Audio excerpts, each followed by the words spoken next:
Bien-aimés dans le Christ, nous voilà rendus à mi-carême, quatrième dimanche du carême de l'année liturgique B. Jésus, dans l'évangile de Saint Jean de ce jour, nous place face à notre responsabilité humaine qui consiste à choisir. Nous avons la responsabilité de choisir entre la lumière et les ténèbres. Le Christ est très concret. Le Christ est terre à terre. Il est pragmatique. Nous sommes appelés à choisir entre la lumière et les ténèbres. Voilà notre responsabilité. Chaque jour, nous prétendons choisir la lumière, choisir le Christ à travers la vie chrétienne, mais quand nous regardons nos actions, nos vies quotidiennes, nous demeurons dans les ténèbres. Nous voulons quelque chose et son contraire. Nous demeurons dans une forme d'incohérence entre ce que nous annonçons, nous professons et ce que nous faisons. Nous passons notre vie à poser des actions que nous cachons aux yeux de nos frères et de nos sœurs, parce que nous sommes conscients que ce n'est pas bon. Le Christ nous met face à ce choix. Nous devons chaque jour faire ce choix en assumant les conséquences qui vont avec. Si nous choisissons la lumière, c'est-à-dire le chemin de la vie chrétienne, nous devons assumer les joies et les peines qui vont avec, parce que la vie chrétienne n'est pas un long fleuve tranquille. Si le Christ a vaincu la mort, s'il est mort et ressuscité, c'est peut-être pour nous donner l'assurance qu'en choisissant de marcher à sa suite, nous allons subir tout genre de persécution, tout genre de rejet, mais nous avons l'assurance d'être à ses côtés. Si nous choisissons les ténèbres, nous devons en assumer les conséquences. Nous voyons le jugement dernier comme un tribunal où Dieu, en grand juge, en grand sévère, va nous punir. Pourtant, ce sont nos actes, nos choix au quotidien qui eux-mêmes vont nous condamner. Ce n'est pas Dieu qui nous condamne. Ce sont nos actes, nos actions qui nous condamnent. J'étais malade, m'as-tu visité? J'étais en prison, es-tu venu me voir? J'étais un étranger, m'as-tu accueilli? Voilà ces préceptes très concrets, très simples de la vie chrétienne qui nous sont proposés. Aimer Dieu de tout son cœur, de tout son être et aimer le prochain. Voilà pourquoi l'Église nous propose la prière pour développer cette intimité avec Dieu. Mais une prière qui n'est pas seulement tournée vers nous, mais tournée aussi vers les autres. Le jeûne pour développer une vie spirituelle ancrée en Dieu, pour réprimer nos penchants mauvais. Et l'aumône pour être incarné dans la réalité des hommes et des femmes de ce temps, pour aimer les hommes et les femmes de ce temps. Car nous ne pouvons pas prétendre aimer Dieu, louer Dieu, prier Dieu, si nous ne sommes même pas capables de le reconnaître dans le malade, dans le prisonnier, dans l'étranger, dans le frère, dans la sœur, dans le sacrement du frère et de la sœur. Dans le second livre de Chroniques, Dieu se révèle comme fidèle à toute personne qui lui obéit.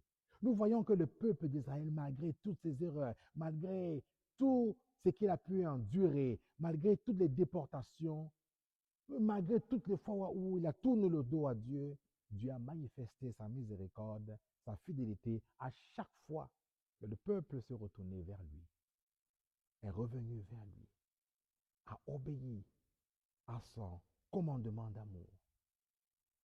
Dieu est un Dieu fidèle. C'est nous qui sommes infidèles. C'est nous qui lui tournons le dos. C'est nous qui mettons une borne à son amour. Saint Paul, dans sa lettre aux Éphésiens, nous révèle Dieu comme riche en miséricorde, comme riche en amour. Bien-aimé dans le Christ, quand on est tombé tellement bas, quand on a blessé, quand on a fait souffrir, quand on a fait les pires conneries de notre vie, quand on a vraiment été plus bas que bas, et que quelqu'un nous ait pardonné, nous ait dit, je te pardonne, je te renouvelle ma confiance. Alors là, on peut expérimenter c'est quoi la joie profonde. La joie d'être libéré d'un fardeau. La joie d'être pardonné. La joie d'être aimé.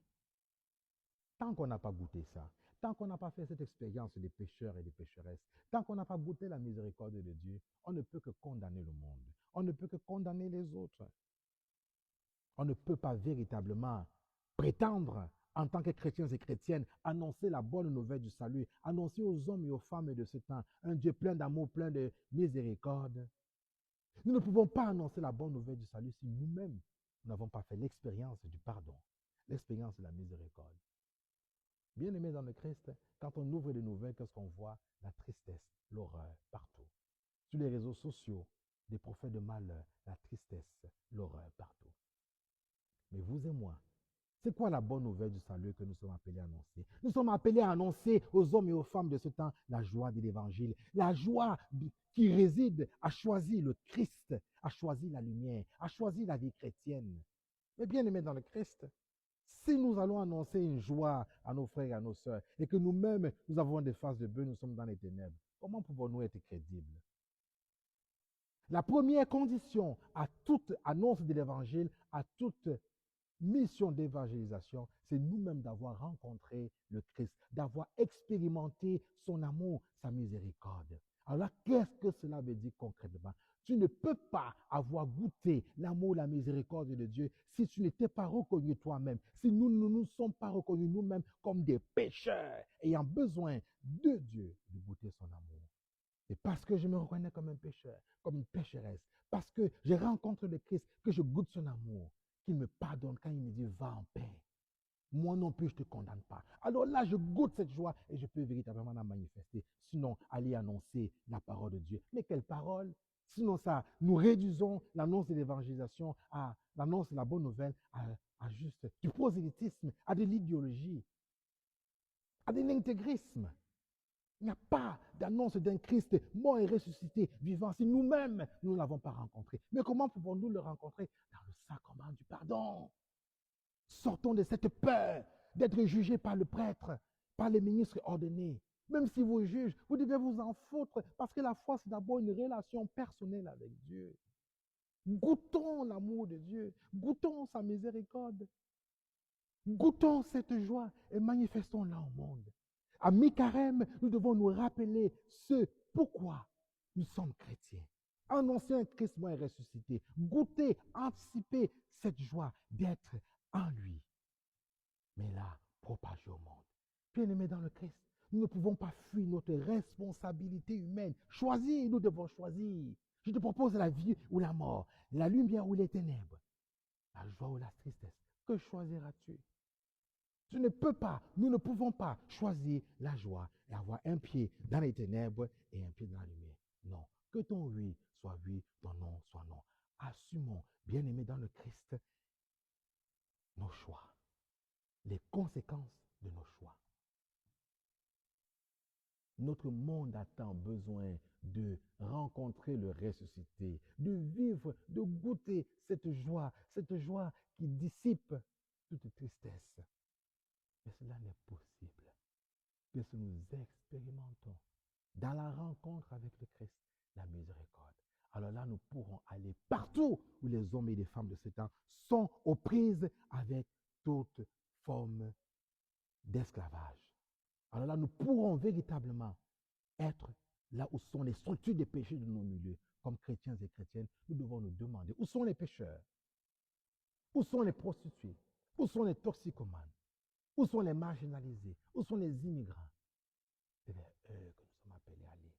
C'est vers toutes les personnes que nous considérons comme des pécheurs, vers les corrompus, vers tout genre d'abomination. C'est vers eux que nous sommes allés à aller.